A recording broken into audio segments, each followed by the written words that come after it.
Let's learn some new degree-modifying adverbs.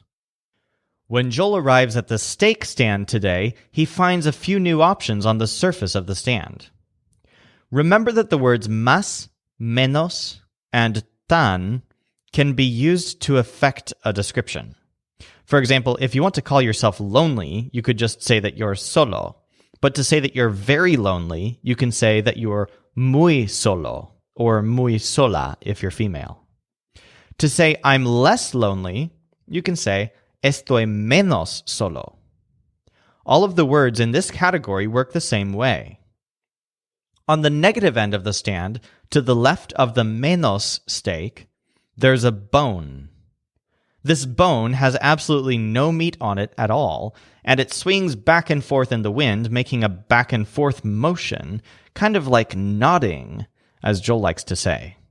So this bone that's swinging back and forth, or nodding, represents the word nada.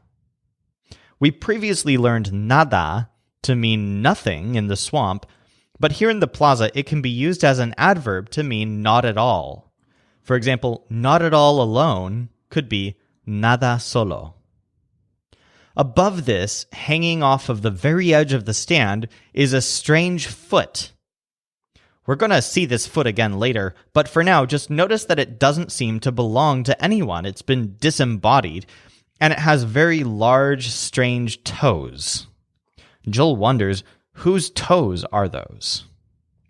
Now, the word justo sounds kind of like whose toe, but what it can be used to mean is just barely.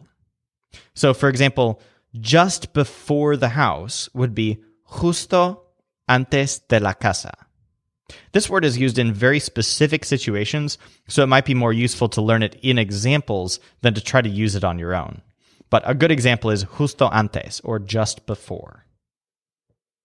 On the positive end of the steak stand, to the right of the más steak, we have another steak that has an extremely large bush of moss on it. There's so much green growth that Joel thinks the steak looks too much like his own messy yard. This represents the word demasiado, which sounds kind of like messy yard, so demasiado.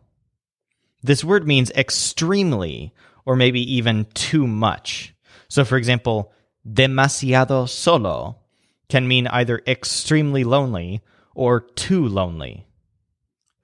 In an awkward place near the middle of the stand, a wishbone from a chicken is perched, slightly leaning against a piece of steak.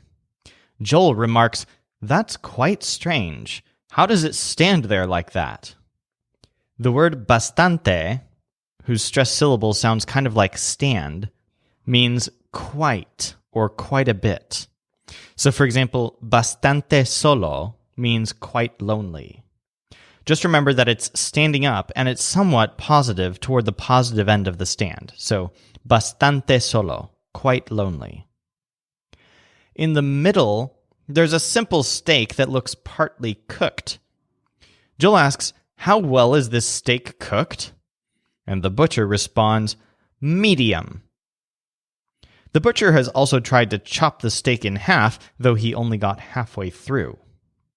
Now the word medio, which is stored right here in the middle of the stand, means kind of. So medio solo means kind of lonely. You can see how the word medio can replace any other degree-modifying adverb, these adverbs we've been using, with just one simple example. So let's try, it's kind of difficult. That would be es medio difícil. Try using any of these other adverbs there and it'll work. For example, es muy difícil. Es más difícil. It's quite difficult would be es bastante difícil. It's too difficult would be es demasiado difícil. It's not difficult at all would be no es nada difícil. Now there's another type of degree adverb that's used in a different way, and it generally affects an entire phrase. We'll find these hanging at the top of the stand. Most importantly, there's a hook hanging in the middle of the stand, and the hook says want in big letters, W-A-N-T. This puzzles Joel until the butcher explains this new feature. When you buy a steak, you're allowed to put spices on it for free. You can use as much spicing as you want, but it has to be measured on the scale just so that the butcher knows how much you took. The word cuánto, with the stress on want, is used in questions to mean how much.